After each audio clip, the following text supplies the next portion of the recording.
Hello, everyone. Welcome to the Ella Swanson Show. I am so excited tonight. We're going to have a little fun, right? Tomorrow's Valentine's Day. I have my friend here, Brian Bethia. Of course, joining us will be Malcolm and Nichole a little bit later on in the broadcast. But tonight we're going to have some fun because we're going to help marriages stay together, right? Tonight, Brian? Absolutely.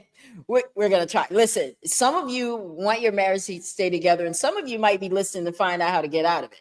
I don't know. That's between you and God. But tonight on the broadcast, the title of our show tonight is Giving Myself to Love and Marriage. Listen, right now, according to research, at least 50% marriages, they say, will end in divorce. Now, they're basing that on statistics, of course. However, that's not what God said. Marriages were put together to stay together, right, Brian? So Absolutely. That's what we're going to do tonight on the broadcast. So if you're married, this show is for you. If you're single, this show is also for you. Because, everybody can learn something from this broadcast. I'm single, I'm divorced. I am definitely looking forward to the information that Brian and Malcolm and Nichole will share with us tonight. So you should be too. So listen, tell everyone that the Ella Johnson Show is on. I'm going to take a very, very quick break here so that you can share the broadcast. If you're on Facebook, if you're on YouTube, whichever the case may be, LinkedIn, wherever you're watching the broadcast, please do me a favor and just share the broadcast. It's going to be a great one tonight. They're going to give us some good tips. I'm looking forward to it. So after this break, we'll be right back for some good love notes and tips from our married couples right here on the Ella Johnson Show. All right, guys, don't go anywhere. We'll be right back.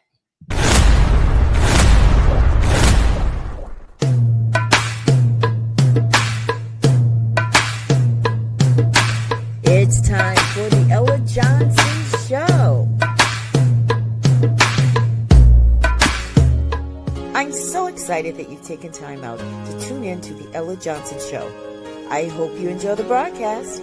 So sit back, relax, and I'll see you at the end of the show.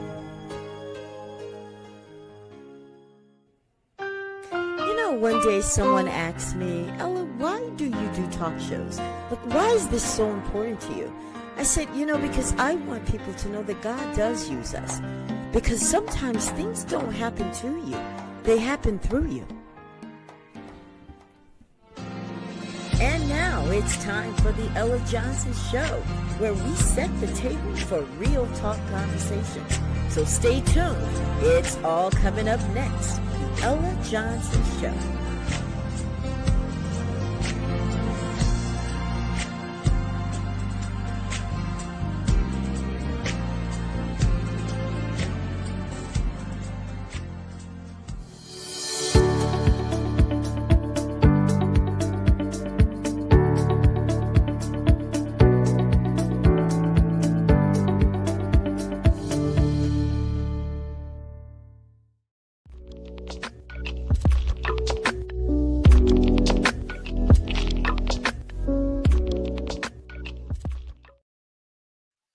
All right, guys, we're back.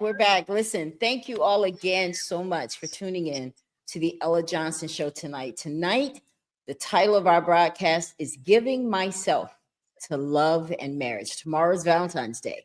And some of you have already rushed out to the stores and bought that gift and the flowers. But all of that is good for one day. But what do we do 364 days? The other 364 days, right? How do we treat one another? Are we kind? Are we loving? Are we romantic? Have we been together so long that we've forgotten that other person has needs? Well, listen, we're going to uncover all of that tonight But first, I want you guys to meet my guest, Brian Bethea. Brian, why don't you tell everyone who you are? And of course, you need to start out with who your beautiful wife is. Yes. Of course, my name is, of course, Brian T. Bethea, as you see on the screen. I am a spoken word poet slash actor and host of the Writer's Block open mic that I will be soon, hopefully praying to God, bringing back as soon as I get the right venue. So if you're ever in the Orlando area and you're a poet or just a performer and want to come down to rock one of Orlando's favorite open mics, definitely come to mine. And of course, I am married to my lovely wife, Alicia, who has been the hugest blessing to my life. Um, we've been married more than 4.5 years. And, so I definitely have to shout her out. She got me ready with my lighting for tonight's broadcast. So definitely got to give her a shout out that way. And she definitely always has my best interest at hand. I'm so grateful to God, and I thank God every day for blessing me with one of his daughters. So that's me in a nutshell. And again, acting. You can see me in a few stuff online on YouTube, such as a TV show called Daddy We're Back. And as well as some other things, you can also find me on YouTube doing some poetry. So I'm just grateful to be here. Well, I'm so glad that you're here, Brian. You're like an old timer, the Ella Johnson show. You're a regular, if you will. And like I was telling him, I always seek him and his wife, as well as Malcolm and Nichole, whenever we have a relationship show, because they have such rich advice for people who are in relationships. Because sometimes I know growing up, we didn't have that wholesomeness that we could actually talk about everything. And in this day and age, we have access to so much, right, Brian? So if there's anything that you Absolutely. really want to know, it's out there on the internet. So you said that you and your wife have been together 4 years. That's amazing. I remember when you guys were actually dating. Like, Yes. I remember that because she wouldn't give him any, y'all. I know that's a little TMI, but this is the real talk TV, right? But she did, and I was and I'm gonna be honest with you. Out of everything, other than how nice and beautiful she is, that's the one thing I remember the most. Because I didn't do that. I'm just gonna be honest. But I admired her for being able to withhold herself, as tempting as it probably was. So there are hmm people that are watching this broadcast that are doing that also. So kudos to you guys. Everybody isn't able. Okay. But I know that was difficult. What was the one thing about Alicia that caught your eye, Brian? um, it was really her. Well, of course, he's naturally beauty, of course. So, Yeah. of course, that was easy. But it was really, for the most part, her spirit. And there was just something about her that I just was really, really attracted to. And I kind of have a new saying now that, you know, for those people that want to be in relationships, and I'm saying this because this is what happened with me in regards for her. And I like to say that, when you want to fall in love with somebody, fall in love with someone who you feel whose spirits God specifically designed just for you. Mm. And that's what I felt like with her, when I felt like I could kind of feel like we were about to maybe start dating, because I had known her um, for a couple of, several years before we even started dating. And, sometimes it's just that literally that one awkward walk down your mutual friend's driveway at a party, and all of a sudden you Sparks can just get fly. to say Yeah. something is my Something spirit was lights up. right. Yeah. Yeah, something I, feels right. So I and feel like that's beautiful though, because Brian, before you got to her, you had to say no to some before her, right? right. And I think that's the part where it's difficult because we think that Alicia isn't going to come, so we deal with the person that's there, even though we know they don't align with our values and all of that kind of stuff. So kudos to you guys. Kids yet in the works? No, no. With the ones I had prior to the prior to the ones that I had before we got together. So, Yeah. but unfortunately, no, we won't be having children together. Okay, but that's all right. You can just love on the ones that are there. I know that you guys you're a beautiful couple, and I'm so honored that you decided and agreed to come on the Ella Johnson Show to help all us other folks out, right? Any special plans for Thanksgiving? I mean, Valentine's Day? No, just we got so many responsibilities right now. In Feel terms of yeah, this, my sure. son has a track meet this weekend. I have to work both tomorrow and Saturday, and then we have a family member, an aunt on her side, that is having a birthday dinner on Sunday. Yeah. So we're gonna send that off for another day. We still have to celebrate It's her every birthday the day. way. Yeah, Oh, when is her we started to birthday? celebrate. Her birthday was last month in Oh, happy January. But belated. there's something specific she wants to do, and she wanted to hold off on doing that until we had both had time. So that's probably how we'll celebrate, loving each other and what have you. So, guys, Malcolm and Nicole, they are here, but I'm waiting on them to get situated, and then they're going to join the broadcast. I'm so excited. I'm so excited to get these tips on love and marriage tonight because, listen, I'm single, and this dating world. Okay, I see them there. Let's bring them on. Yay! Hey, To, hey, to the Brian. married couple. Yes. How are you guys? Good. We're doing wonderful. Trying to make it. Wow. I love your shirt. Y'all, I can't look at that and just not make a comment. I'm unrealistic. Faith made me this way. What? That's I right. love it. Right. That's right. I love it because we talk about faith all the time Right. on the Ella Johnson Show. So welcome you guys, Malcolm and Nicole. Thank Hey. you. Yay! Thank I Good to want be you here. guys to introduce yourselves to our audience. Who are you? Where you're from? How long you guys been together? Just give us some basics. All right. you. Okay. You want me to lead or you? Well, I'll talk. I'll talk. Hey guys, I'm Malcolm, and And I'm Nicole. yes, we have been married for 27 years. Ooh. This year, Mhm. in July, July 5th, will be 27 years. Yeah. And we actually dated for 3 years before that. So we live and reside in Huntsville, Alabama. That's right. That's the northernmost city, or almost, in Alabama before you get to the Tennessee line. And we're educators in ministry and Ooh. the counseling field. We just do a whole lot of different Yeah. things, and it really evolves and involves people. Yes. Oh, I like that. Evolves and involves. Ooh, that's a book. There That's you a go. book. There you You go. always have these nuggets, Malcolm, and you just it's like when somebody pass gas and you don't really smell Come it on till it's now. like over there, right? Yeah, yeah. I mean, that's the first thing I could come with, Brian. I'm sorry. You know how it is. Listen, It's a I'm good so excited. I'm so one. excited that you guys joined the broadcast tonight to share what got you guys here. Because there are a lot of people out here. Hello, myself. We're single, still out here in these streets.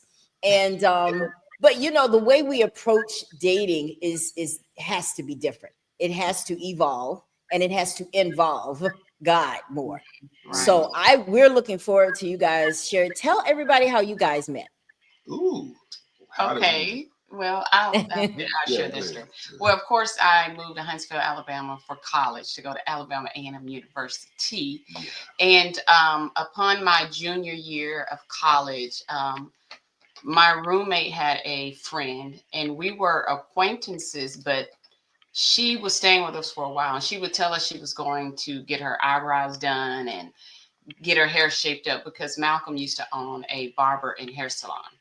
And so we would go in. She said, "Come on, guys." Back then we were young. We weren't thinking about, being out prim and Very young. everything. So, No great. no, great. And I think I was 20 going into when I started going. And so we used to just kind of tease her because we said, "You always going into this hair salon," and she would talk about him.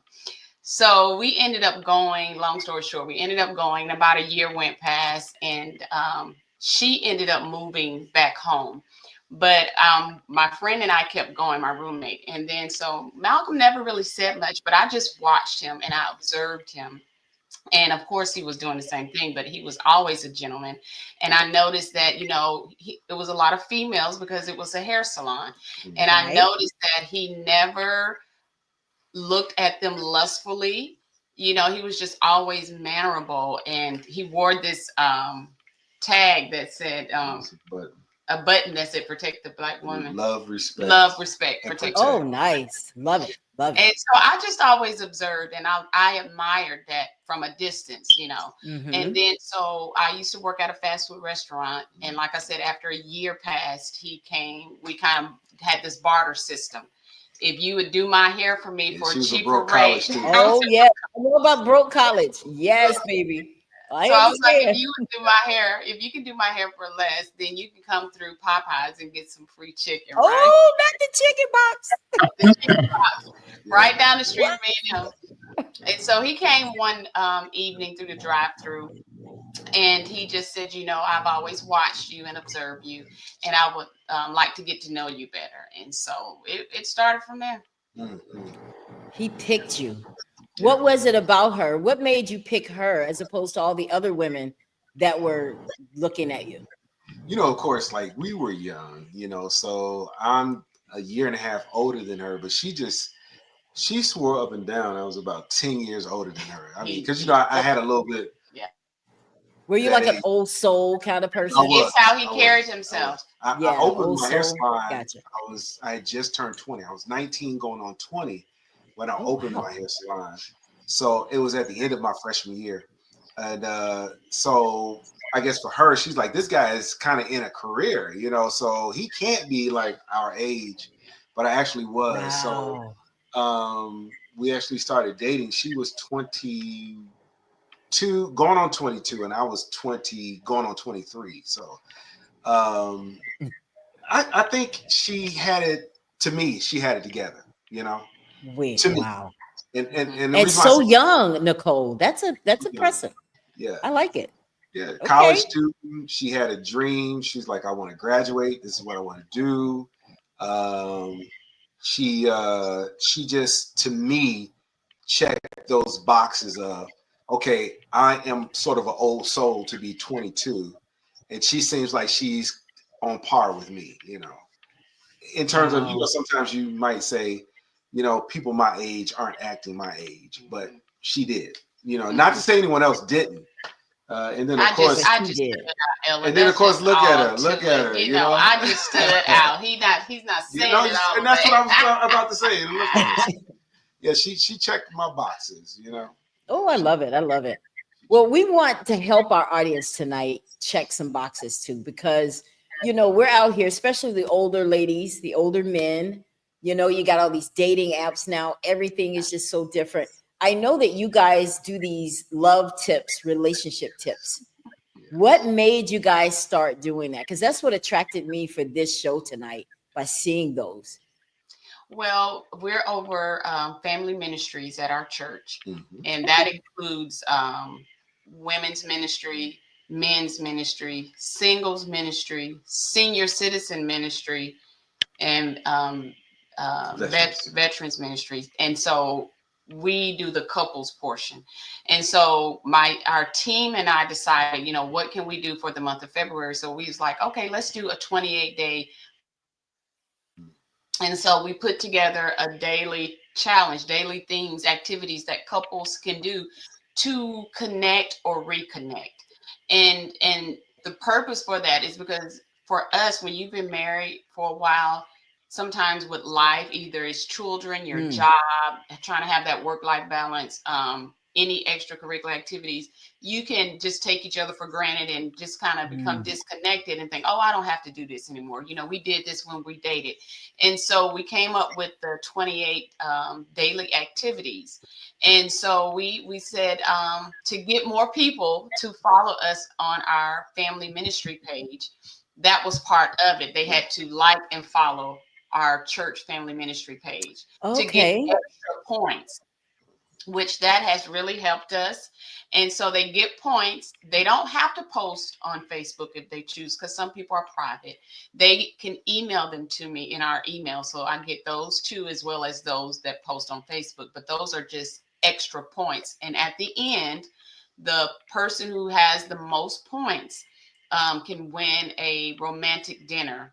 And we're also giving away weekly prizes for those who have shared stuff on Facebook. But, you know, they do a little extra. It might be a video that how they do theirs. So Right, that right. was it for us to reconnect as couples. Because oftentimes, you know, people, especially when you've been together for a while, you Mhm. don't realize that you are either disconnected or becoming disconnected until you start to Mm, connect. You know, yeah. it's almost like when you're on a cell phone call, if the two parties, you don't know if you're connected or disconnected, right?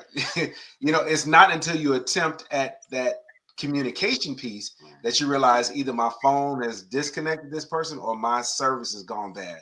And the same thing with our marriage. You know, we could be going along with our day-to-day activities connected, but we're in essence kind of disconnected. So this is really like what we really wanted to do is to really spark or awaken that, you know, fire to reconnect. Yeah. Because you Right. have to be intentional. You do. I mean, even Oh, for yeah. us, 27 years, the daily activities, you know, you got to really be intentional about it. And sometimes, you know, like some of my friends that started, they've fallen off, unfortunately. And so for us Right. as the leaders, we got to set the example too. So we've been intentional, and I can honestly say I've been loving it. And I posted on my personal Facebook page because for me, as a Christian couple, I want other couples to know that just because you've been married for a while or a Christian couple, that doesn't mean your marriage has to be boring. You know. Oh, absolutely. You know, because Yeah. sometimes, as Christians, you know, we think, oh, you don't have to spice things up, or we Oh, got to be boring. But no, so I'm glad you said that because we're going to get into some of that. We are so going to get into some of Put that. some hot sauce on it, baby. So I posted a page for everybody to see that's married or even that's not married to say, hey, you know, they're doing this because I've been having people to inbox me, ask me questions about it, you know? Yeah. Wow. So, Brian, what about you and Alicia? Have you found that? I mean, you guys have been together 4 years. Have you experienced any of what Malcolm and Nichole were just talking about how you have to keep it, you have to be intentional? Have you found that to be true?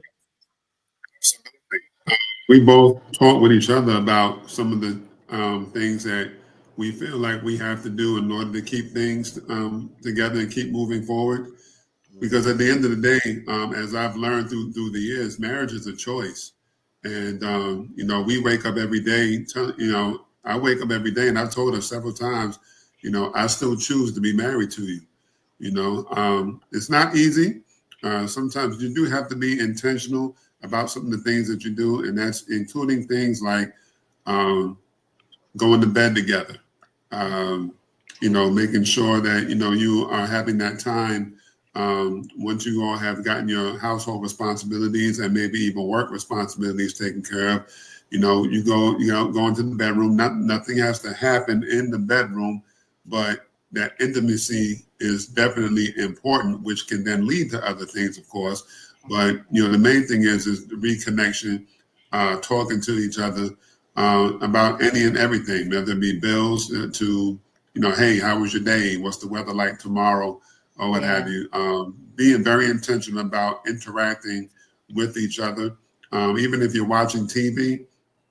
This is simple, maybe holding hands, things of that nature, and taking it old school, like eating dinner, eating actual dinner together at the dinner table. You know what I'm saying? Even doing stuff like, I know people don't really do that anymore, and maybe somebody's watching and asking like, what is he talking about? But yes, like back in the day, families used to come together at dinner time. You eat dinner around the table. Used to eat breakfast around the table. So we're intentional about doing that, and just intentional with our plans. Whenever we want to have a date night, that type of thing. We still do So that what? too, Brian. We still do that. Eat at the dinner table. Yeah. I love that. Oh, why is that so important, guys? Like, really? Hi, sis. How are you? Why is that so important that you spend that time together? No phones, just you two, Right. right? I'm assuming that's what Yeah, we're talking about. that's the hard part because we're all well, I don't want to say we're all. I don't want to generalize everybody, but many of us, and I can admit myself, and her to her admittance as well. You know, you can get a little addicted to social media and what's on your phone or what have you. You don't even have to turn on the TV anymore. You just pop up YouTube on your phone and watch what's going on. And so sometimes you have to be really, really intentional about reconnecting, because there's so many distractions coming at you in so many different ways that we didn't have growing up, or didn't have coming up back in the 90s, early 2000s, maybe in the 80s. You know, like back then you literally had to talk with one another. The only distraction you might have had back in the day might have been the TV and maybe a video game system, back then. But it's just being very intentional about talking with one another and reconnecting, because I like to say myself, and then I'll stop talking because I feel like I'm talking too much. I can consider myself what they call that, like sapiosexual, where they talk about someone who's attracted to someone's intelligence or what have you. And my wife is extremely intelligent. You know what I'm saying? So I love hearing like her ideas and, how she wants to decorate the house, or, things of that nature. And I'm really attractive to her when she starts talking that way. So I love, and it's hard to just want to put that phone down. Like, I want to know what's going on Facebook. And that FOMO. That's why I'm not married. There it is right there. That's it. That's why I can't find a husband. I'm too busy talking to scam artists. They are there. There it is. That's the real thing, guys. You saying scam artists, like scammers that aren't real, like they're from another country pretending to be in this one. Yes. So there it is right there. Yeah. Okay. So Stephanie says she loved you guys' love story. Did you guys want to address her? Stephanie. Home girl. Yeah. You guys really do have a good love story. I love what you're doing. So let's jump right into some of these tips, because I'm sure everyone that's watching wants to know. Okay, because I want to deal with certain things, but I want to hear a few of the tips that you guys have done already that we can address. Give me one. Okay, well, let me just say this. It started the first week in February. So I wanted people to ease into just getting adjusted. So it was simple things at the beginning, like, of course, pray with your spouse was day one. And that should be every day. And then let's say another day was, what did we do? Text.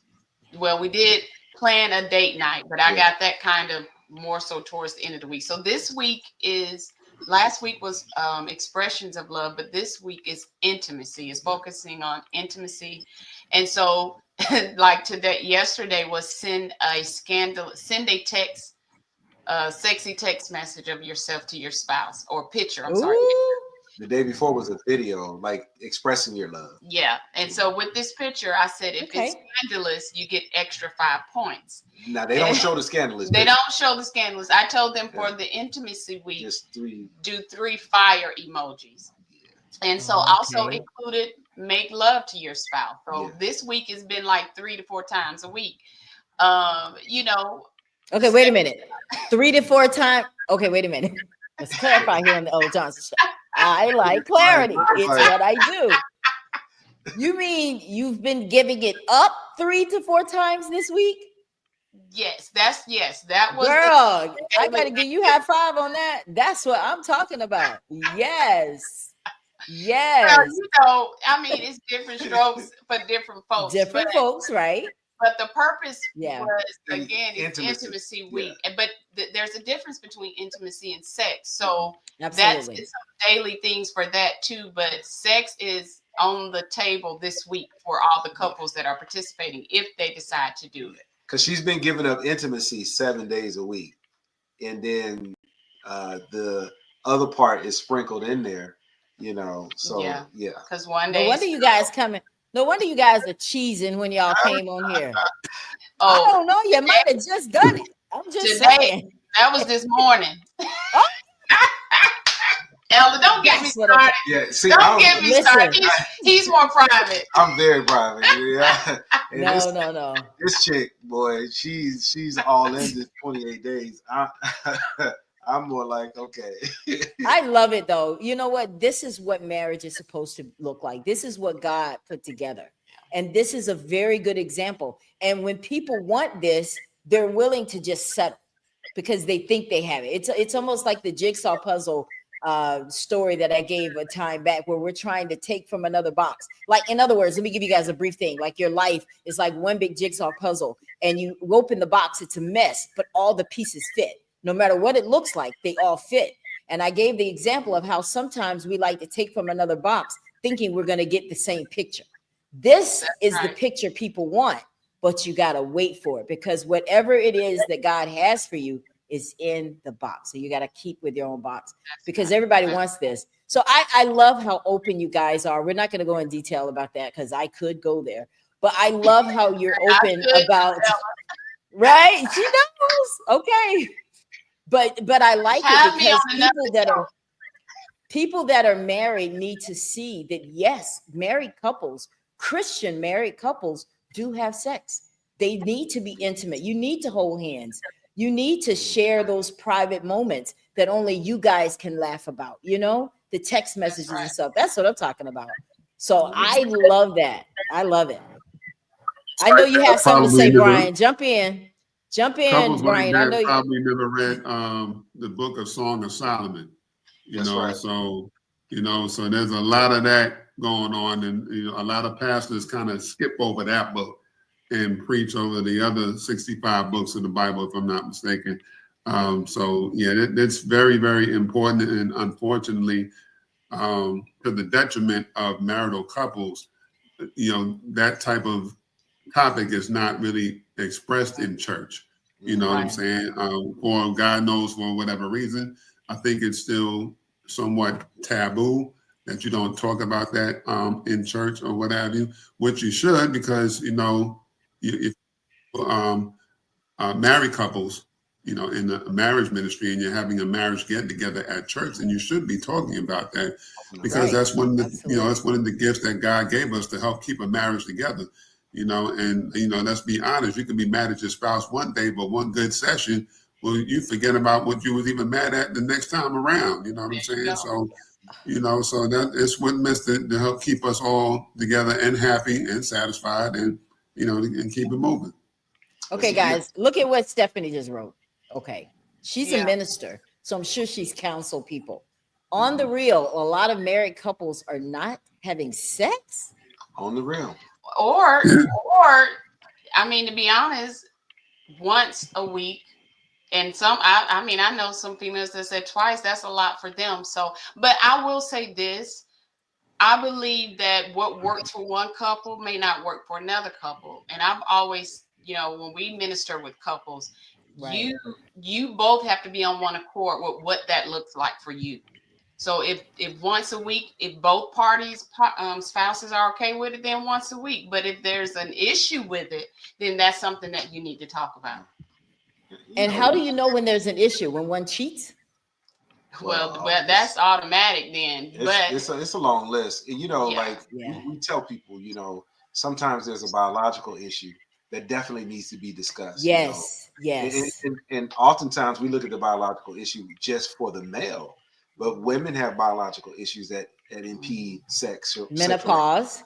That impede sexual activity. So if we put that to the side and everybody's good health-wise, then there needs to be some additional exercises and, even some outside help from some solid Christian counselors that can help us understand, okay, why are we not connecting?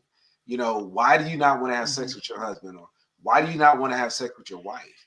And then agree on how much is good for each other. And that's usually the hurdle that some of us don't want to jump. And then also to add to that as well, early on in our marriage, before kids, of course, yes. And then when kids come into play, that can be another factor that can, you can become disconnected because you're dealing with the kids, you're dealing with chores, cooking. And so sometimes women, we get tired because we're multitasking. Yes. Those things can play a part. But even in that, that's where as as a couple, you have to talk about, okay, we're disconnecting. Even though we have younger kids, what do we need to do? Do we need to pencil this in? Whatever works for you, do it to stay Right. connected. But then, like our kids, we have young adults now, so we don't have to worry about juggling cleaning and looking after them as much, so sex life picks back up, and so it's just different things, hopefully, but it's just different things that can play a factor. But the key is to do what works for you all. And again, if that's once a week, that y'all both are good with it, yes. Is that good for us? No. So we have to do what works for us. I like that. And I mean, I think it's good that you have to have open dialogue with your spouse too. You can't be ashamed or embarrassed, or you're trying to compare yourself to the social media women. Like, oh, Right. I need to have a big butt. Honey, do you think my butt is big? Do you think that, I mean, is that something that you guys see in your ministry, that women start feeling less attractive, and that's why they're comparing themselves to what the world says is sexy and beautiful? Like, could that be a factor as well sometimes? Well, so to answer your question, I'll be 52 this year. So, of course, I've had 2 children. My body has changed. As we get older, our body changes. But Yes. again, we've been married going on 27 years. So I have to have that mentality that there's someone that looks younger, that, bottom may be tighter than mine or things like that. So, and then I feel like my husband has always, I'm secure within my own skin because I'm a child of God, first of all. But Amen. my husband, he makes me feel special too by telling me, Aw. you look beautiful. Yeah, you've had 2 kids, but you look good anyway. So I But he's think not that, lying though, Nicole. You really do look beautiful. well, I mean, he's not lying. I appreciate that. But Yeah. I mean, I'm just saying, I know that over time, those things on the outside will change. And Right. having a spouse that understands that, because that takes maturity to me to know that our bodies are going to change, but someone that loves you through that, whether you pick up weight here, you pick up weight there. But for some women, to me, if you're not in a solid relationship where you're comfortable in your own skin, because again, we're children of God, but the spouse is not helping you in that area, then you can have some doubts and feel not comfortable in your skin. So let's talk to the people, and I want both of you guys to join in on this. You got some people out here that are watching this broadcast who are single. You're talking to one now, the host, right? Went through a divorce, years and years. It's been like 12, it's been like 13 years that I was divorced. Nothing serious after that.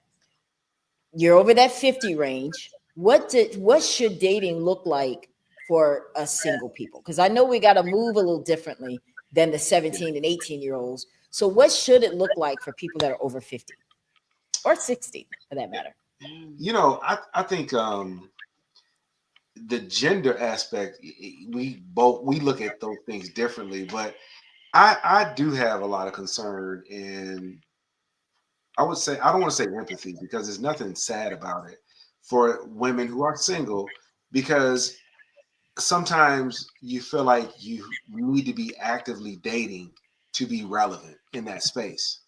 And I'm not saying all, just some, but when women get in the attitude of, you know what, I'll date myself. I don't know if you've done that before, Ella. Taking Ella out. Yes, absolutely. All the time. There's Yes. something that's a magnet to that. Yeah. When you are out on your own and you're having a good time with you, there's men married and single that look and say, hey, that lady is having a pretty good time with herself. And I think and I'm speaking to the single space and dating, when you begin to say, you know what, I'm gonna love on me real good, there's something that begins to happen inside of the woman that is a magnet, not only to her girlfriends and the people around her, but the people that she doesn't even know. And I really do believe that. And I think it's a constitutional shift that a woman has to make, to say, you know what, this is what I'm going to do today. Just like with you and your show, what you have endeavored to do, author, motivator, humanitarian. I mean, these are some things that you want to take those hats and put them in the closet sometime, right? Because you get tired, you get it's frustrated true. sometimes. Sometimes you just need a break. But because you elected to do this and you say, you know what? I'm doing it today, tomorrow, next week, and continue to do that. Right. Well, and I look at it like this though. When I speak with our singles ministry leader, she's trying to change the narrative of singles ministry, because oftentimes people think that it's just about getting a man or a woman. And what their mission is to say, okay, we may have some people in this group that are actively looking, but there are also some of us who, as a community, we want to just do things together. And when God blesses us with that person, then yes, of course. So, and I mean, singles that are listening now, okay, so yeah, I've been married going on 27 years. And so some may say, well, they don't understand because they've been married. They've been out of the game for 27 years, But for me as a woman, I can only speak about that.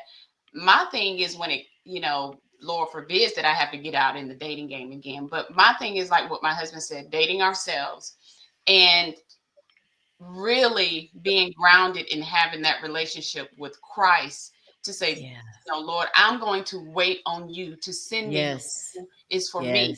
Because when we go to pick, to me, in our humanness, we're going to pick the wrong one.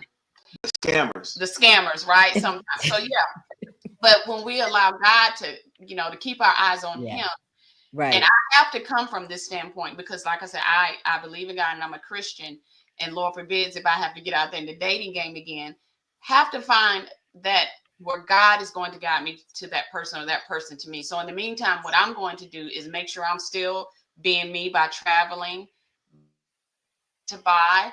And when that person comes along, they have to come along and beside me and be the person that the man that God has ordained them to be, not someone that's half stepping in that area, that Christian walk. Because like you said, at the age of 52, 53, we're past those games of playing with a younger man or, well, let me say, what I'm saying is, we're going to knock the younger man thing now. I'm just saying, Nichole. Not saying the cougar. To God to be the glory. But meaning those younger games that when we were younger, we would play. So mainly just waiting on God to send us that person that he will want. And just being content where we are. Like Paul said, the Apostle Paul said, being content in all things in those seasons where we are waiting on God to answer our prayers. And I think that's single people, because we want it right now. And when it doesn't, and married, we want things right now. And when it doesn't happen, we get impatient and then we choose the wrong one. Yes, absolutely. I want to talk about what Stephanie just said, because this is something that I think is so profound, especially for us single people. She says, I do desire to be married, but I love my single life. I'm focused on doing kingdom work. And at the right time, God will bring him forth. I must stay focused on him. How important is that to single people? Because I think that when you start, and I love that comment, Stephanie, thank you.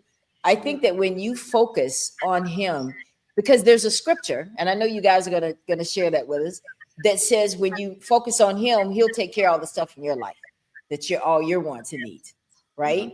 Well, like one scripture that you can use is when we keep our mind stayed on him, God will keep us in perfect peace. So, Satan distracts, Satan confuses, Satan makes us worry. He brings in those things that try to block it blocks our view.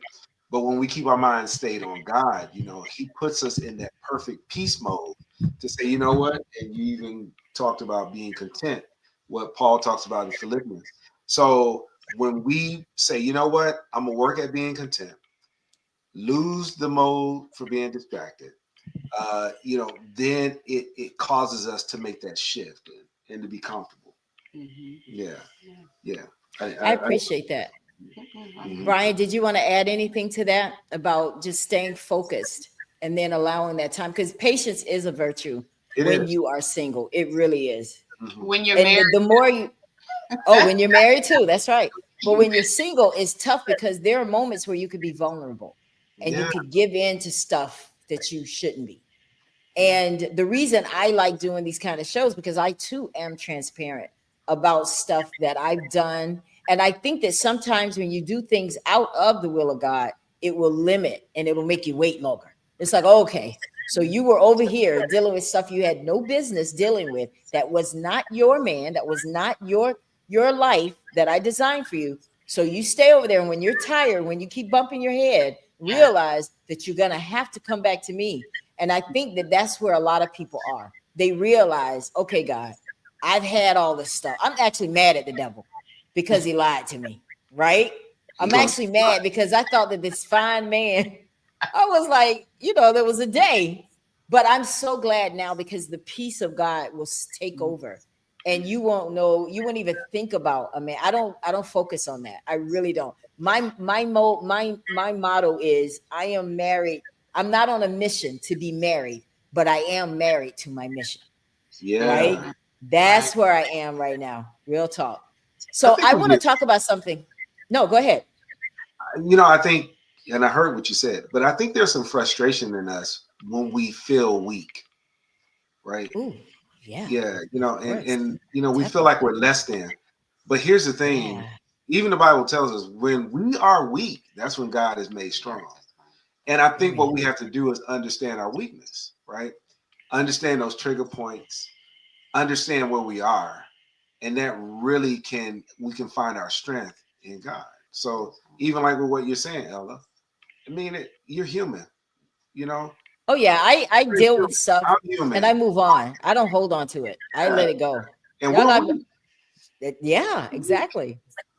Thank you, Stephanie. That's a good point. She says singles must have accountability partners. Yeah. Yeah, I think that's a good idea. I never thought about it like that. Find somebody else that's single that's trying to be out here doing it the right way. But I just focus on the word, doing what God has me doing, and I know in the middle of all of that's going to come. So let's talk about unrealistic expectations and rushing into marriage, because there are people right now that are single that are saying, "Okay, I think we're ready." What must a couple do, a single couple, do to know when it's time? Should they counsel? Should they get financial counseling? Like, what kinds of things should they do before they actually get married? Oh, I do believe in getting premarital counseling. Definitely. Okay. You know, and in premarital counseling, those questions that you just posed about finances, even dealing with family members, in-laws, all of those things should be posed in that premarital counseling, because when you're dating and you're, especially depending on your age, everything is just butterflies. You don't see everything, you don't see the big picture. And then once you get into it and you realize this is not just a fairy tale wedding, it's like a smack in the face, and so being prepared and trying to be able to deal with it. I mean, because really marriage it's not about having those butterflies anymore. I mean, there are days when you just both are sick of each other, or you have some tough trials and tribulations, and it's how you're going to deal with them and get through. And so sometimes couples, and I know as a female, I was like, oh, I'm gonna get married, we're gonna get married, I'm gonna cook for him every day. Oh, I'm gonna do this. And honey, when you be like, wait a minute, is that a criteria? Because I'm gonna fail at that too. It wasn't me. No, it wasn't. I was willing to take it. Yeah, but I'm just saying those things that we create in our minds, that Right. how we're going to be this fairy tale wife, the expectations we can put on ourselves. But then in reality, it doesn't always work like that. And so really couples should get that premarital counseling where someone is going to give them the truth about marriage, which marriage is beautiful and it can be, but it takes time to get there. It takes time to get there. Mm-hmm. And in that premarital counseling, oftentimes a good therapist will have some assessments. And I know some people are like, I don't know about that. But those self-assessments really, really work, because when you do a temperament test, when you figure out your love language, all these types of things that what we call psychometrics, where we answer some questions and then it gives us an output. you can know beforehand almost how you're going to be. Maybe not totally, but you'll know. Give you a picture, at least. A even picture. it's something as simple as learning your love language. You kind of already know. Hey, I'm a gifts person. The person I'm married. Yeah. Is it possible to get in? And I want you to chime in too, Brian. Is it possible to get in that premarital counseling and decide, you know what? Oh no, this ain't for me. It is. You know what? Since you put it like that, oh no, I'm not ready for this baby because he has bad credit, and I've been working on my credit, and I'm not trying to go there. You know what I'm saying? Like, I'm being comical about it, but this is real because you may be unequal, not just in Christ-like things, but you could be like, okay, he doesn't have a good job history. He has a criminal record, so it's going to be hard for him to get a job. And it, I'm just saying, those are the kind of things that I think you find out before you get committed. Because once you get committed, it's like you just feel like you got to go on through with it. So what happens? I know Brian. Yeah. But I say this one thing, Brian. But that's the essence of premarital counseling. Oftentimes we think about premarital counseling as to usher in the marriage. But premarital counseling should be this: to lead you to the best choice for yourself. Okay. Right. Which is yes or no. Yeah. Thank you. Right. So okay. At the end of that counseling piece, I should know if she is potentially the one enough to marry, and vice versa. Go ahead, Brian. Yeah, a couple of things, and Malcolm brought up some points I wanted to piggyback on. Also, one thing is, I like the way that society is working right now is that people really are just having pre-wedding counseling. Meaning that people are so focused on their wedding day, they're forgetting about preparing for the marriage. And it's unfortunate because you hear so much. Oh, I want this for the wedding. I want this decorated, these colors. These people got to get invited. This will be having for dinner, and there's nothing talking about where they're going to live, that they're going to live under.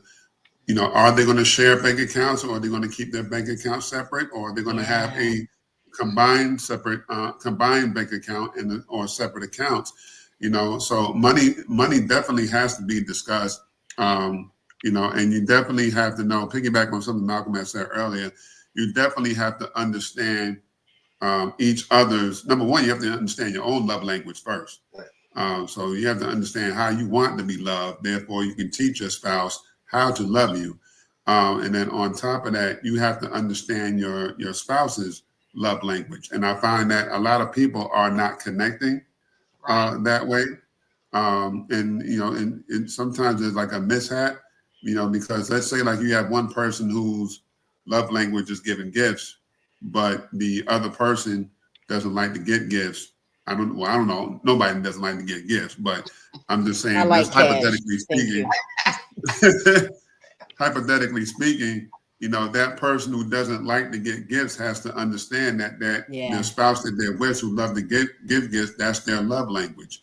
So it's an adjustment period, learning how each other loves to show love and how each other wants to receive love on top of that. And not just having premarital counseling, but definitely continue to get counseling even when your wife and I talk about it all the time. Like, let's go to counseling so that we can, have like a car. Like a car needs to go to a mechanic. A marriage needs to go to a marriage counselor to make sure everything's in tune and work in order, and make sure. I like that analogy. That's good. But Brian, when you brought up about the love languages, that book, that is a good book for all couples. Gary Chapman has made books for love languages for kids, teachers, everything. But when you truly understand what your love language is and your spouse's, then you can speak their love language, and that you're not trying to love them how you want to be loved. Because like you said, Brian, Malcolm's is physical touch and quality time. I didn't grow up in a family where we hugged and touched, he did. That's so true. For me, I had to be very intentional about hugging and touching with him. And over the years, now it's just natural. But it was grace on his part because he knew it wasn't that I didn't want to do it. I just had to really think about and Right. for Right. him, and vice versa. One of my love languages are gifts, and he did not like spending money on certain. I'm just saying, you gotta No, spend she it, you put gotta you out save. there, Malcolm. Yeah, She put thank you you, out there, you're my right. friend. No, you have a spender and you have a saver. That's all I'm saying. But I love it. early in our marriage, we learned that, and that was like the first 6-7 years. Like, we wish we would have had that book a long time ago, because Right. you're loving. Sometimes you try to love someone how you want to be loved, but that's not their love language. And so you have to love people to fill up their love tank, how they choose, how they want to be loved.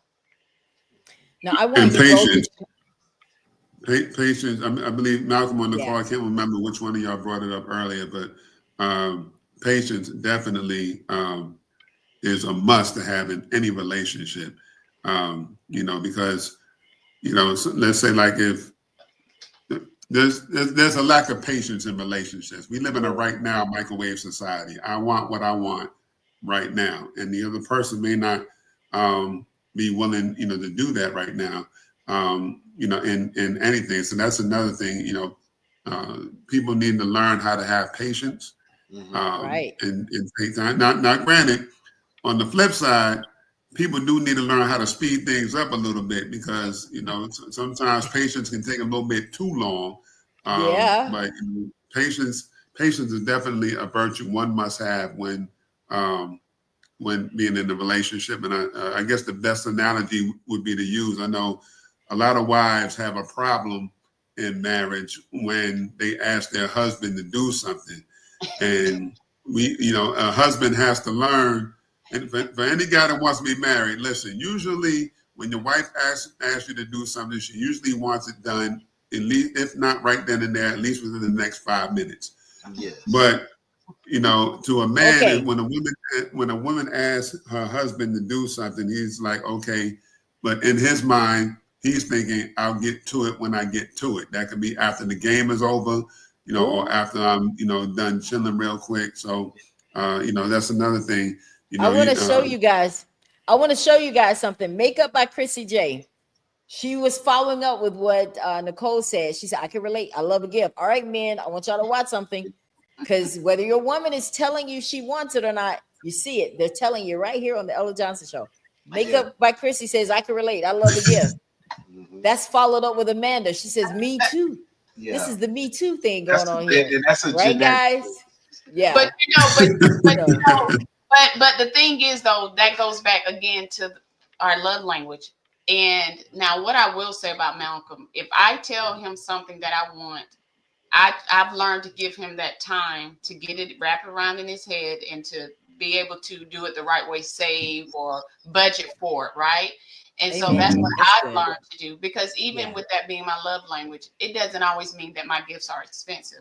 If that's your love language, it's just somebody surprising you, even if it's a flower, a card, So, but he's good about doing that. I just have to, if it's something that's going to cost more than But then that he has to take a loan for, you might need to wait. Not alone. Well, I put on a little Luther for it. If this world were mine. Oh, what? That may give you some time, buy you some time, right, Malcolm? Yeah, so I you feel know, you. because that's the Luther works song. now. I would give you a whole bunch of things if this world were mine.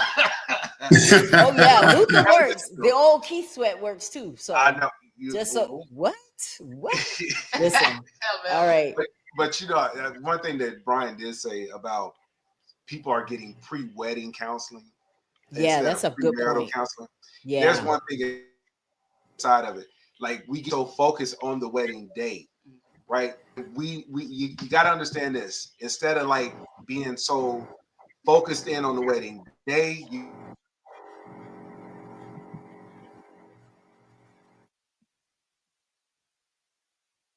Uh-oh. Are we back? Was that us? Okay. Yeah. So so just say all of that again. It was good. Yeah.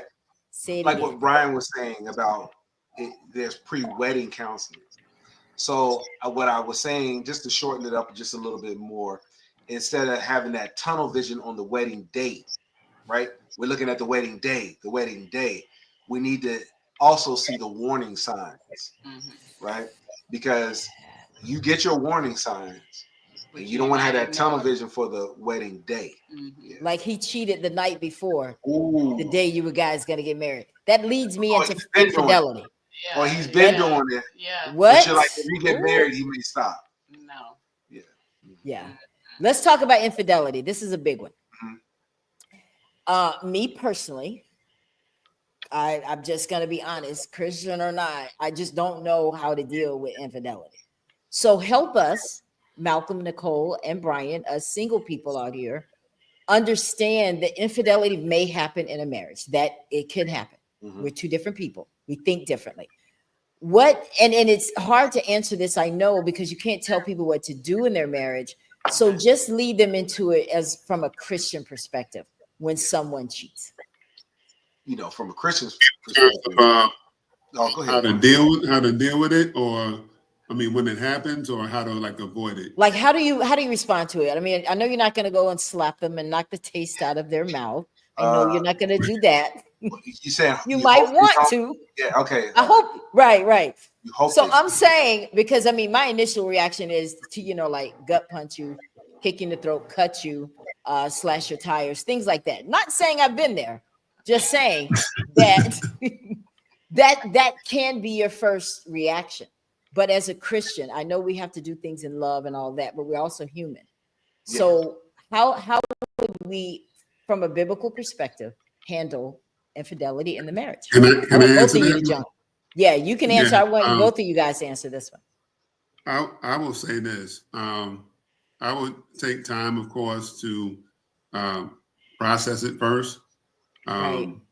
And again, as the Bible does state, it's okay to be angry, but don't act out on your anger, because there will, you can do something that you cannot take back. Process it, and eventually, you have to come to a point where you're going to have to forgive that person for it. However, that does not mean you have to stay with that person. So that's the other thing. So you have to make a choice. You can forgive and fix the marriage if you like to, or you can still forgive and decide, you know what, I think it's just best for us to go our separate ways, because for a marriage, to a lot of people, that is the ultimate form of betrayal. I often think of the First Best Man movie, the relationship between Lance and Mia, and her reaction to I'm sure everybody's seen the movie by now, so hopefully it's not a spoiler. The movie is only like 30 years old, but just in case you haven't, spoiler alert. Mia's response to Lance was cheating on him with Harper. She had finally reached her breaking point where she had enough. In that case, Lance was a repeat offender or what have you, but he couldn't take it. So, but he still, when he found out that she had cheated on him with his best man, he still chose chose to marry each other. And sometimes you have to take time in order to process everything, because I can't imagine you're standing there on your wedding day and you just found out your wife has been sleeping with your best man, and you had those images in your head. And unfortunately, it's something that has to process. And please don't get mad at me when I say this, but I think the way that society has made it is that women have had to deal with it better than a lot of men do, if that makes any sense. Whereas a woman may forgive a husband for cheating, but men, for whatever, have this thing where, oh, nah, she done cheated on me, I'm out. You know what I'm saying? So I think a woman is more, the way that it's been deemed is that a woman is more likely to forgive or what have you. And men, on the other hand, it's a what do you call that? Non-negotiable. Right, or a contradiction. Really, that's it's okay for them to go. So, Brian, am I hearing you say that So it's okay. So in other words, would I be wrong if I found out my husband cheated? Okay. Mhm. And then I went out and cheated. Are we even? Or is that childish? Tit for tat. Oh, so you want to go and do it? Okay, so I'm gonna do it, and we're even. We can get. I'm gonna be honest with you, and this is gonna sound so crazy, but it's real because I'm Yeah, probably this not is the only real. one who thinks this way. It's Mhm. almost like I could get over it easier because I got it too, and now we're both equally mad. You can't judge me. I can't judge you. We both did it. But me, the L I am now, I would just leave. Because I don't want to risk my soul being damaged just because I'm trying to get back at it. I wouldn't even enjoy the sex anyway Right. because it's Well, not love, it's just revenge. Yeah. I wouldn't necessarily call it childish. I would just kind of call it, your particular natural reaction. Right. I wouldn't recommend it, personally Yeah, I know it's not in the speaking. Bible anywhere, I'm sure. I'm Yeah, sure I it ain't definitely nowhere wouldn't. in Matthew, John, Luke, or nowhere. I'm sure it's not in there. Because when people cheat, I think what we Yeah, don't realize there are consequences whether you like it or absolutely. not for your cheating. You know what I'm Absolutely. saying? And Yeah. the Yeah. thing is, of course, you can have a child out of wedlock. That's one particular thing, and then who knows? God forbid it happens to anybody else, but you can come home with an STD, and you give it to your spouse or what have you. You know what I'm saying? So Yeah. it's really not worth it, for me cheating. I'd rather, in case there's, issue I'm having with my wife, I'd rather talk with her first, rather than to go out there and, cheat because it's just not worth it. Especially, no offense to anybody else out there, but there's really for a lot of single people, go ahead and stay single as long as you can until you find that right person. Because there's really not a lot of, you really have to find and look hard to really find somebody of virtue these days. It's not as easy to find to me back in the day, even with the dating apps or what have you. So, Yeah. Okay. And to continue the conversation, there's no excuse for cheating. Oftentimes the cheater has an excuse. Then if you clap back and cheat, that's your excuse. But Mhm. there's no excuse for cheating. And if you want to go biblical, it makes it even harder, Ella, because on the biblical side of things, even the woman who was caught in adultery, when Jesus asked her, "Where are your accusers?" They were gone. And Wow. he basically told her, Okay. go and sin no more. He didn't say, your husband shouldn't be with you anymore. I hope you never marry again if he chooses to leave you. No, he just said, get yourself together and stay together. Yeah. Right. And so it's one of those things, like, human forgiveness doesn't compare to godly forgiveness. Ooh, Yeah. that's And, right. and I mean, That's good. Let's marinate on that. That was good what you just said. Say that again. that was Because good. that Yeah. was real. Yeah, that human was good. forgiveness Say that doesn't again. compare to godly forgiveness, because, like, God has told us when he forgives us, it's forgotten. Mm. It's dropped in the depths of the sea. But with we as humans, like what Brian said, standing at the altar, like you were saying, you thinking about it, you got all this kind of stuff in your head. You know what I got? You know what that husband or wife then has to do? Forgive all over again. So for us, because it's brought back up in our mind, for us, we got to continue to do it so that we can stay sane, keep working this thing out, because we just don't forget those scars, and we want to do something about it. But when you put the biblical piece in there, that makes it real hard, from the human side of things. I mean, do you know the court system has something that they call crimes of passion? I've heard of Yeah. it. I've Yeah. heard of So, that. like, you catch your spouse cheating and you kill your spouse and the person they're cheating with, or just one, you can almost get off because there's what they call a crime No, of it's passion. not worth that. No, Well, what it's I'm not worth saying is, that. from a human Yeah. perspective, we have made that just that egregious, where if a life Yeah. is lost, even the court system said, "Look, hey, we understand. You got what I'm saying? So, Yeah. you know, but when you add the Bible side to it, there's got to be a forgiveness piece there that a lot of us can't even reach. I mean, it's just one of, it's tough. So infidelity, yeah, that's a big one. There was another thing too And that I remember, was talking about. no excuse. There's no excuse for Yeah. infidelity. There's no excuse. Yeah, because like, we can talk about it. Yeah, he travels too much, and I'm bored, or she does this, and I need a new this. There's no, I got another excuse.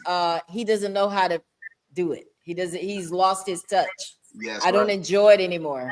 Yeah. I mean, what's real is ED. I mean, that's real too. Yeah. So those are real situations. And the reason I'm being so transparent about it is because these really are real situations. And a lot of people don't really know how to handle it. They're just like, they tell their girlfriends, we'll tell everybody but God, you know? And I love how you guys pray together every day.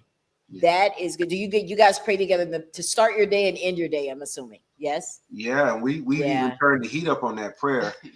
She has a reminder on her phone, and we do a 2:00 prayer, and she's added another one, a 12:00 prayer. So like, really, you know, yeah. Oh man. So she'll call me, or you know, if we're together, hey, my phone went off. So yeah, we're trying to, you know, much prayer, much power. Much power, because it's needed. And this is why 27 years, yes, 27 years. This is what it looks like, guys. Yeah. Listen, we have so much more that we could have covered, but I just really wanted to come on here. Let me see what other kind of stuff I really wanted. And don't get it twisted, guys. You know, sometimes we look at people in their relationships and we're like, ooh, if I could have that. There's some scars. Right. I mean, Of you know, course. we got some internal keloids that going on, you know, but what we've chosen to do is like, you know what? Work through and keep fighting. Mm-hmm. Keep fighting. Mm-hmm. Yeah. Mm-hmm. I like what Stephanie says, guys. Look at this. Some men and women have cheated and their marriage became stronger. You have to pray and let God give you release to go or stay. I do think a marriage can survive infidelity. I do. Yeah. It takes maturity. You have to have maturity. You have to have a relationship with God. It's not something you could do in the natural, because you may wake up in the middle of the night like, you know what? I just thought about, you know what I'm saying? Yeah. It keeps coming back. You have to ask God to heal it. This isn't something you could do in the natural. And this as well. Says, and that's why and also I want to add too, you know, we're talking about prayer also too, but we have to die of self daily. I mean, and I think Brian said it earlier, it is a choice to stay in the fight, because it's so easy to want to say, I give up or call it a quits. I mean, it's easy to say that, but it's also, I always tell people, I believe marriage and raising children are two things that God gave us to keep us on our knees and keep our eyes on Him, because both of those take a human being to be selfless. You know, you cannot be selfish and be in a marriage, or be selfish as a parent. And so we have to ask God, keep our eyes on God. And that way, when we stay focused on our relationship with Him, you won't have to worry about infidelity, because we're keeping our eyes on Him. And that's the key, you know, and being able to work through whatever it is that comes your way. And I want to also add, like, just be very intentional, you know, in terms of the things that you do. Sometimes in order to, you know, combat, you know, stepping out on your spouse, you know, you might have to schedule. It may sound like the most unsexiest thing in the world, but sometimes you might have to schedule sex. Yeah. You know what I'm saying? Just to make sure, you know, you have that time with that person. And then on the flip side, sometimes you can have the most perfect marriage and something can still happen where, you know, people literally say, well, you know, it just happened or what have you. So you can be caught off guard. That's why, you know, you have to stay, you know, prayed up, keep your focus on God, and, you know, don't fall into those traps, because, you know, like the Bible says, or like the saying says, you know, the devil comes to seek, kill, and destroy, you know, and he's not a fan of marriage, because, you know, if you really think about it, You know, if you have a strong marriage, you have a strong household. The strong household has a strong community. The strong community, you know, then in turn, you have a strong nation. And I think that's part of the reason why this nation is so broken is because a lot of us are coming from broken homes. That's The right. marriages are not staying together. Good point. You know what I'm saying? So no one has an idea about what a healthy household looks like. Right. So I just wanted to add that, you know, in terms of infidelity. Yeah. Well, this has been me, and I knew it would be. Listen, guys, real talk. Whenever I want to do a relationship show, I know where to go. Come I on. go to Malcolm and Nichole and Brian and Alicia. Alicia could be with us tonight, but these are my friends, and I love what they have to offer and what they bring to the table. We are going to get out of here. We're going to have to do a part 2, guys. We definitely have to do this again. But I want you guys, before we leave too, I want us to pray for couples. And I want you guys to lead us in prayer. But I want you guys to share one last thing that you would like for the audience to leave with. Speak to the, I want you to speak to the singles, and I want Malcolm and Nichole to speak to the married. And then Malcolm, I want you to lead us in prayer. Okay, go ahead, Brian.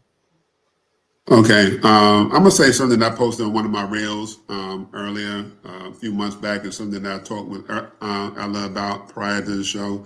For those of y'all that desire to be married, the saying I give is this: find someone whose spirit you feel God specifically designed just for you.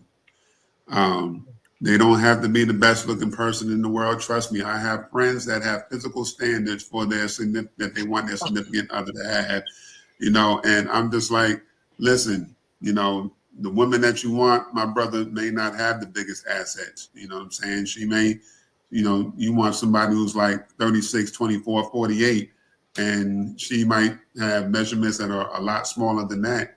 And you passing her up because of, Right. because of different issues. So I always say for a single person, always look for somebody that's God's type, not your type, because he knows his type is better than yours, regardless of what classification or what have you may have. And I know for the stereotype, I mean, that's usually for a man, you know, guys, aesthetically speaking, want a woman that's, stereotypically want a woman that's fat, and women usually want a man that's taller than them, maybe about over 6 feet tall. You know, that guy you waiting for might be only 5'8", and but he's God's type. You know what I'm saying? No, offense. I don't know if you're 5'8", Malcolm, or nothing. No, I'm not. I'm just a little bit taller than that. Too funny. But for real, for those women who like Yeah. their men over 6 feet tall or what have you, or wanting to make 7 figures, he might be only 5'10" and make 6 figures. You know what I'm saying? But at that point, Six it's is good. again. 6, I know 6 is good. 6 is good. But the main thing is make sure you're certified that's God's type, because Right. his type is better than yours.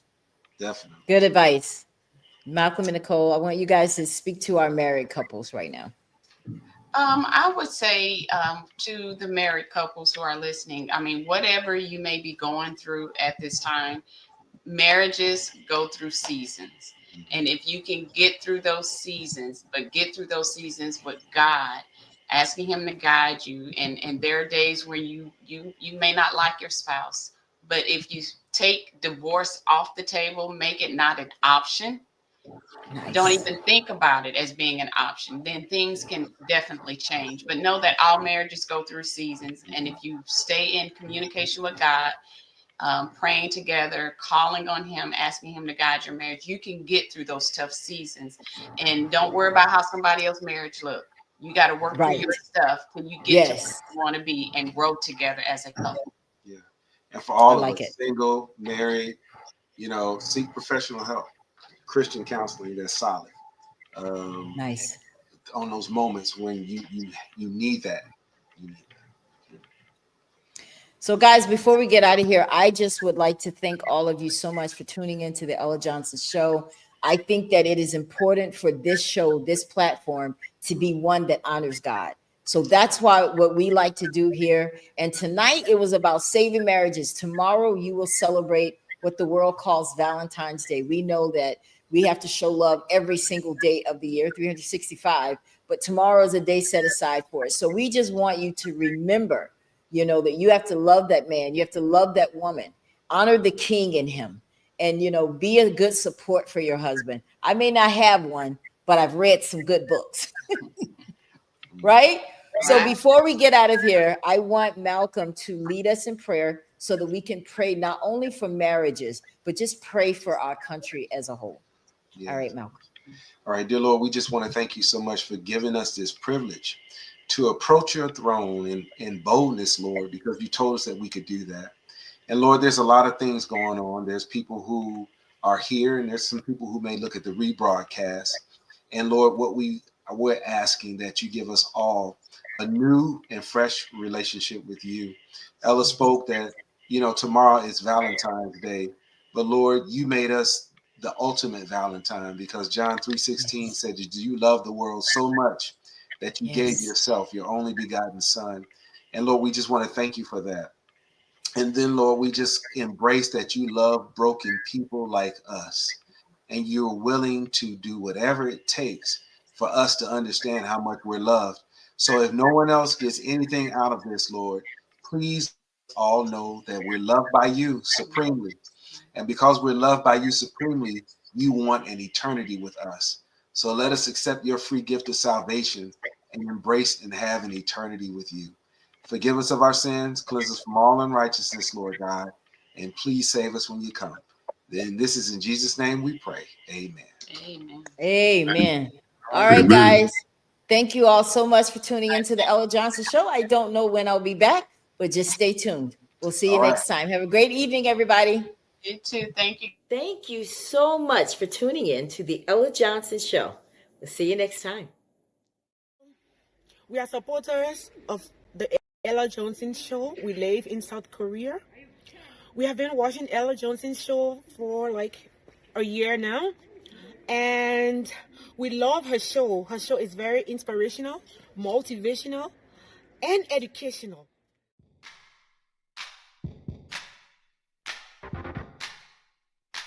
If you would like to be a guest on the Ella Johnson Show, send an email to theellajohnsonshow@gmail.com or send a text message to 407-334-6997.